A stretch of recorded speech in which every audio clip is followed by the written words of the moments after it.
안녕하세요. 메이저리그 칼럼니스트 이현우입니다.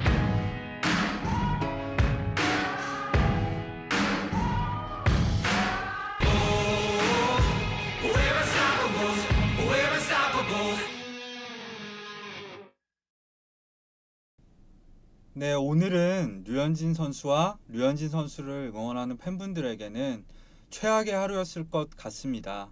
류현진 선수가 콜로라도 로키스 원정 경기에서 4이닝 동안 9피안타 7실점을 기록하면서 패전 투수가 됐는데요. 오늘 경기를 보면서 느낀 점은 역시 쿠어스 필드는 쿠어스 필드구나 하는 것이었습니다. 네, 1회 놀란 아레나도에게 맞은 홈런은 그렇다 치더라도 마지막에 데이빗 달한테 맞은 홈런은 이건 도저히 다른 구장에선 넘어갈 타구가 아니었거든요.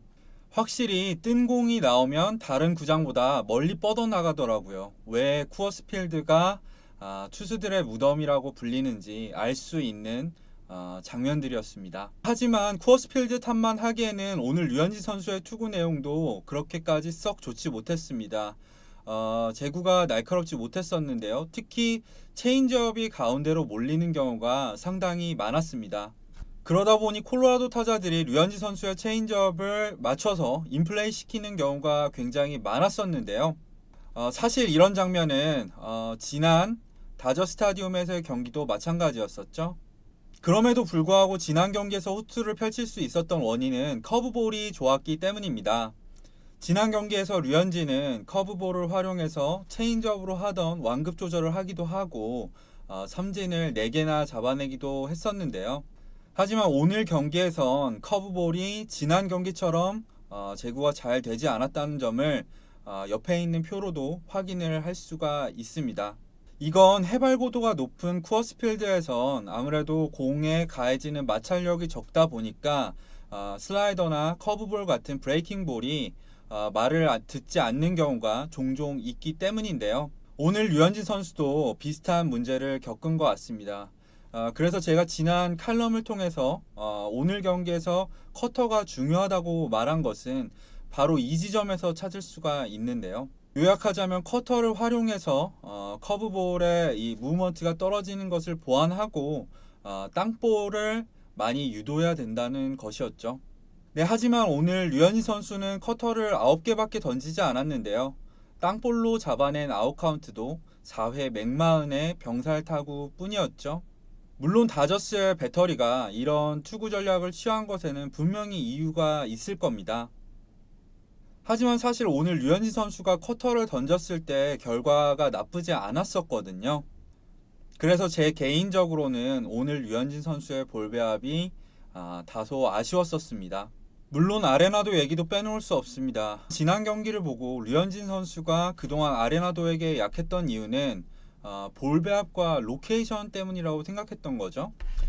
커터를 조금만 더 섞어 던지고 여기에다 몸쪽 코스 공략을 더하면 아레나도를 충분히 잡아낼 수 있다고 저는 생각을 했었는데요.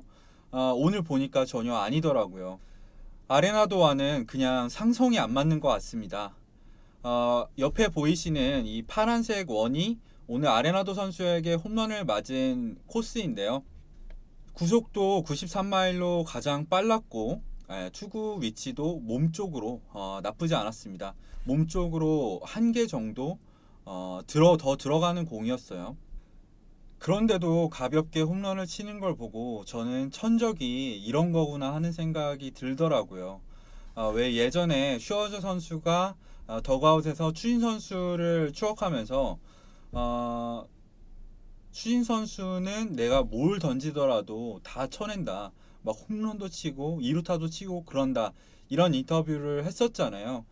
류현진 선수가 아레나도를 바라봤을 때 그런 느낌이지 않을까 하는 생각이 들더라고요. 하지만 어쨌든 지금까지 한 분석은 결국 결과론적일 수밖에 없겠죠? 아쉽지만 이미 벌어진 일이고요. 이걸 만회하기 위해선 남은 시즌 더 잘 던지는 수밖에 없겠죠? 그런데 오늘 경기에서 류현진 선수가 못 던졌다고 하더라도 뭐 지금까지 성적이 뽀록이었냐는 둥, 뭐 내셔널리그 싸이영상 레이스에서 탈락했다는 등 이런 분들이 상당히 많더라고요. 오늘 경기로 류현진 선수의 평균 자책점이 1.27에서 1.83으로 올랐지만 여전히 내셔널리그 평균 자책점 1위라는 데는 변함이 없죠. 네, 10승 달성에 이번에도 실패한 점은 아쉽지만 어쨌든 9승 2패로 여전히 내셔널리그 다승 공동 선두이고요. 볼넷을 하나 내주긴 했지만 어쨌든 삼진을 4개 잡으면서 볼넷 대 삼진 비율도 여전히 13이 넘습니다. 마찬가지로 피홈런을 3개 맞긴 했지만 아직 9이닝당 홈런이 채 1개가 되지 않죠.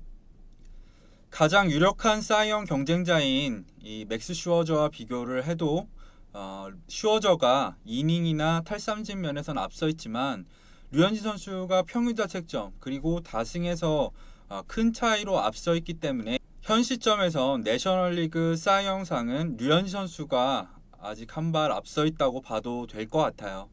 지금 내셔널리그 사이영상 경쟁과 가장 비슷한 예로는 지난해 저스틴 벌랜더와 블레이크 스넬을 들 수 있을 것 같아요. 지난해 벌랜더가 블레이크 스넬에 비해 이닝, 탈삼진 이런 면에서 앞섰지만 다승과 평균 자책점에서 앞선 블레이크 스넬이 아메리칸 리그 사이영상을 수상했었죠.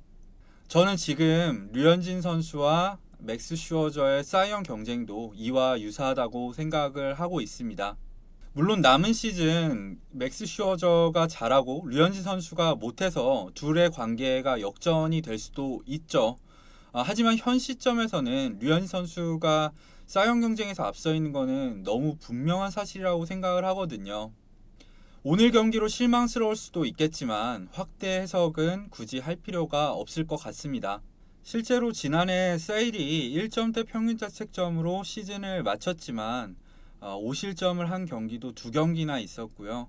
4실점을 한 경기도 있었고 어떤 경기에선 3이닝밖에 못 던졌는데 3실점을 하기도 했었거든요. 여기에서 알 수 있듯이 아무리 잘하는 선수라도 시즌을 치르다 보면 3-4경기, 많게는 5경기까지 이 안 좋은 경기가 있을 수도 있습니다. 그런데 바로 그런 경기를 얼마나 줄이느냐가 좋은 투수와 안 좋은 투수를 가르는 경계라고 할 수 있겠죠. 역대 1위 조정 평균 자책점에서 내려온 거는 저도 아쉽지만요. 아무튼 오늘 경기를 요약해 보자면 이럴 것 같습니다. 오늘 류현진 선수는 확실히 못 던졌다. 하지만 여전히 내셔널리그 사이영 1순위다. 아쉽지만 시즌을 치르다 보면 이럴 때도 당연히 있다. 남은 시즌 잘 던지면 된다. 이 정도가 아닐까 저는 생각을 하고 있거든요. 이번 방송은 여기까지입니다. 지금까지 영상을 시청해주신 분들 중에서 영상이 도움됐다면 좋아요와 구독 부탁드리겠습니다. 감사합니다.